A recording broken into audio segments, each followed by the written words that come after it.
कहानी के शुरू होते ही हमें कुछ डाकुओं को दिखाया जाता है जो पुलिस से बचने के लिए एक सुनसान रास्ते के ऊपर चल पड़ते हैं। उनका एक साथी बहुत ज्यादा जख्मी है, जख्मों से खून बहुत बह चुका है, उसकी हालत बहुत खराब है। ये लोग उसे हॉस्पिटल ले जाना चाहते थे, लेकिन इस रास्ते पे दूर दूर तक उन्हें कोई हॉस्पिटल नजर नहीं आता। अचानक इनकी चलती कार से कोई चीज टकराकर इनकी कार का टायर ब्रस्ट हो जाता है और ये लोग आगे जाने के काबिल भी नहीं रहते। इन्हें जल्द से जल्द अपने साथी को फर्स्ट एड देनी थी और इसी सारी टेंशन में उन्हें दूर वहीं पर एक घर में से धुआं निकलता दिखाई देता है। वो लोग अपने साथी को एक बोट में डालते हुए उस घर के करीब पहुंचते हैं तो वहां जाकर पता चला है कि ये एक बहुत बड़ा किला था, जिस किले की बाहरी दीवारों पे हिरणों के सींग लगे थे। ये लोग किले के बड़े बड़े दरवाजों को खोलते हैं तो सबसे पहले इनका सामना इस किले में बनी बहुत सी कब्रों से होता है। इसी किले में बहुत से घर भी थे। ये लोग अब उस घर में चले जाते हैं जिसमें से पहले इन्होंने धुआं निकलता देखा था। इस घर में भी कोई इंसान नहीं था। पॉइंट नामी बंदा इस घर को चेक करने के लिए जाता है, जहाँ नीचे उसे एक किचन और एक छोटा कमरा मिलता है जिसमें बहुत से लोगों के स्केचेस बने थे। इससे पहले कि वो कुछ सोचते कि यहाँ क्या होता है, उनका साथी ऊपर दर्द से चिल्लाने लग जाता है। ये लोग ऊपर आते हैं तो देखते हैं कि इनके साथी के पास पहले से ही एक लड़की है। इस लड़की का नाम था चेल्सी, जो पॉइंट के इस साथी को चेक ही कर रही थी, पर पॉइंट उसे कहते हैं पीछे हट जाओ। ये लड़की डर के मारे उनके ऊपर गन दान देती है, जिसके जवाब में पॉइंट के सभी साथी उसके ऊपर गन तान कर उससे उसकी गन ले लेते हैं। इस टाइम पर चेल्सी की बहन भी यहाँ जाती है। पॉइंट इन दोनों से कहता है कि प्लीज हमारी मदद करो, पर ये लोग ज्यादा कुछ नहीं कर सकती क्योंकि ये तीनों ही बहनें आज तक इस किले से बाहर निकली नहीं। ये जैसे कोई सदियों पुरानी जिंदगी गुजार रही है, जहाँ ये लोग बिजली, टेक्नोलॉजी और मोबाइल फोन से कई दूर हैं। ये तीनों बस इनके लिए इतना ही कर सकती थी कि उन्होंने अपने घर में इन्हें रहने की इजाजत दे दी थी। पॉइंट और उसका भाई अपने बीमार साथी को एक दूसरे घर में लेकर आते हैं, जहाँ कमरे में उन्हें एक और जख्मी इंसान लेटा नजर आता है। चेल्सी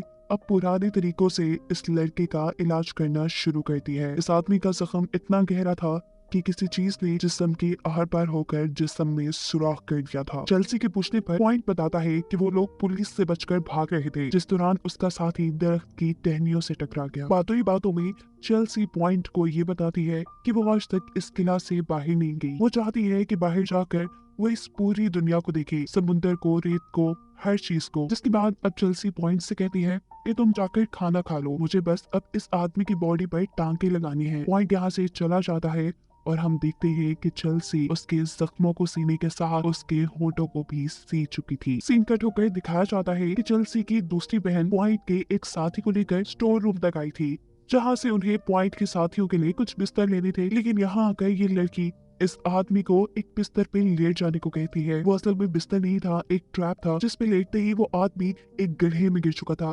कि लड़की होशियारी दिखाते हुए ऊपर से इसका ढक्कन बंद करके यहाँ से चली जाती है। पॉइंट का एक साथी तो जख्मी था, दूसरे साथी को चेल्सी की बहन यहाँ बंद कर चुकी थी। अब दिखाया जाता है कि पॉइंट और उसके भाई ही खाने के टेबल पे थे, जहाँ चेल्सी की तीसरी बहन से पॉइंट का भाई काफी बातें करने की कोशिश करता है, लेकिन वो लड़की कोई जवाब नहीं देती। और तभी चेल्सी यहाँ आकर बताती है कि मेरी बहन बोल नहीं सकती। इन लोगों को जो मीट सर्व किया गया था वो काफी अजीब था। पॉइंट इनसे पूछता है कि आखिर ये किस जानवर का मीट है, लेकिन इसका भी ये दोनों बहनें कोई जवाब नहीं देती। फिर पॉइंट का भाई उससे कहता है कि मैं अपना खाना लेकर अपने जख्मी साथी के पास जा रहा हूँ। ये सुन गड़बड़ा कर चेल्सी कहती है नहीं, अभी नहीं, अभी तो वो सो रहा है। उसकी ये गड़बड़ाहट पॉइंट को शक में डाल चुकी थी। उनका चौथा साथी भी मिसिंग था। उनका भाई जब अपने जख्मी साथी के पास पहुँचता है तो देखता है कि उस लड़के का मुंह सी दिया गया था, उसके दिल में एक चाकू स्टैब था और साथ ही उसकी गर्दन से बहुत ज्यादा खून भी बह रहा था। इन शॉर्ट वो मर चुका था। पॉइंट भी इन सभी चीजों को देखकर बहुत ज्यादा परेशान हो चुका था। अचानक ही पॉइंट को किसी क्रिएचर की गुर्राने की आवाज आती है। वो जल्दी से अपनी पिस्टल निकाल लेता है, लेकिन उसके सामने अभी तक कोई नहीं आया। यहाँ साथ लेटा वो आदमी जो पहले से ही जख्मी था, पॉइंट देखता है कि उसके पाँव को जंजीरों से बांधा गया है, जिसे वो एक कुल्हाड़ी की मदद से तोड़ते हुए जबरदस्ती इस आदमी को इस कमरे से बाहर ले आता है। हालांकि ये आदमी इस कमरे से बाहर आना भी नहीं चाह रहा। इस आदमी का दूसरा पाँव अभी तक बंधा हुआ था, जिसकी चेन को खींचते हुए क्रिएचर वापस उसे कमरे में ले आया। अचानक कमरे का दरवाजा भी बंद हो गया, जिसके बाद हमें उस आदमी की बहुत सी दर्दनाक चीखें सुनाई दी। यहाँ दिखाया जाता है कि इनका वो साथी जो एक गड्ढे में कैद है, वो लाइटर चलाकर इस गड्ढे के अंदर देखता है तो उसे आसपास इंसानी ढांचे मिलते हैं, जो देखकर उसकी हालत और भी खराब हो जाती है। पॉइंट अब चेल्सी के पास आता है और उससे पूछता है कि बताओ, मैंने जिस नीचे क्रिएचर को सुना है वो क्या है? अगर तुमने मुझे कुछ ना बताया तो मैं तुम्हें ही मार दूंगा। चेल्सी उससे कहती है कि मुझे मारकर तुम्हें कुछ नहीं मिलेगा। यहाँ पॉइंट उसे बताता है कि नीचे दोनों आदमी मारे गए हैं। दूसरे आदमी के मरने की खबर सुनकर तो चेल्सी खुद भी शॉक हो चुकी थी।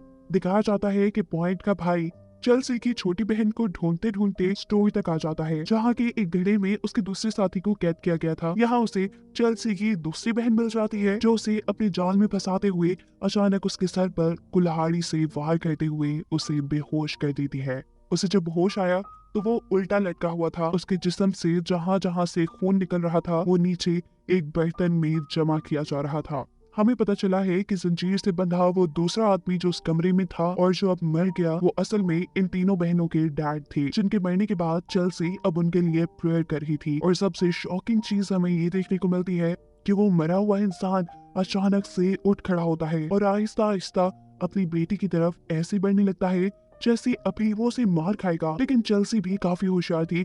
वो एकदम से उठते हुए एक कुल्हाड़ी से उसका सर धड़ से अलग कर देती है।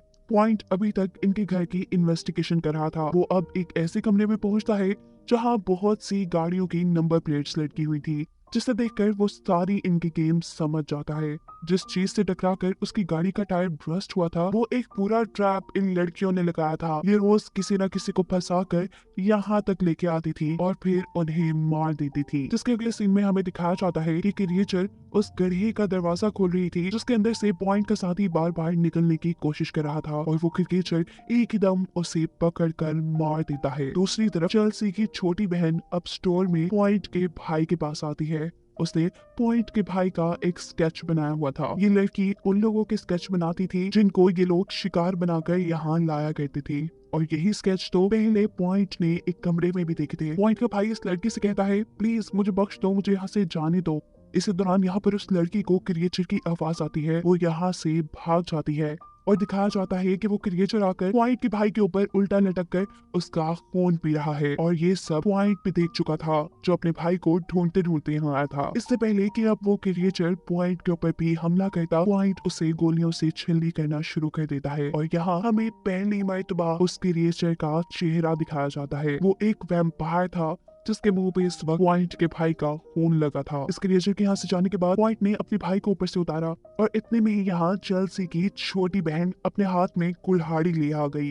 वो पॉइंट के भाई को इस कुल्हाड़ी से काटकर मारना चाहती थी, पर पॉइंट उसे उठाकर यहाँ से दूर फेंकता है और ऐसे में उस लड़की की बॉडी के अंदर एक सरिया स्टैब हो जाता है और वो लड़की वहीं मर जाती है। अब पॉइंट अपने भाई को लेकर चेल्सी के असल घर में आ गया। यहाँ वो नोटिस करता है कि उसके भाई का चेहरा बिल्कुल सफेद हो गया है। पॉइंट अब ये बात तो जान गया था कि यहाँ जो क्रिएचर है वो एक पुराना वैम्पायर है, जिसको हराए बिना वो यहाँ से नहीं निकल सकते। अब क्योंकि पॉइंट असल में डाकू था तो उसके पास असला तो बहुत सारा था। वो अब वैम्पायर को मारने की तैयारी शुरू करता है और अपनी गन्स के अंदर बहुत सारी बुलेट्स को लोड करता है। जब पॉइंट की काम कर रहा था तो यहाँ पर चेल्सी और उसकी दूसरी बहन आ जाती है। वो कुल्हाड़ी से दोबारा पॉइंट के भाई को मारने के लिए आई थी, लेकिन पॉइंट बंदूक दिखाते हुए उन्हें दूर रहने को कहता है। साथ ही पॉइंट उन्हें ये भी बताता है कि तुम्हारी छोटी बहन मारी गई है।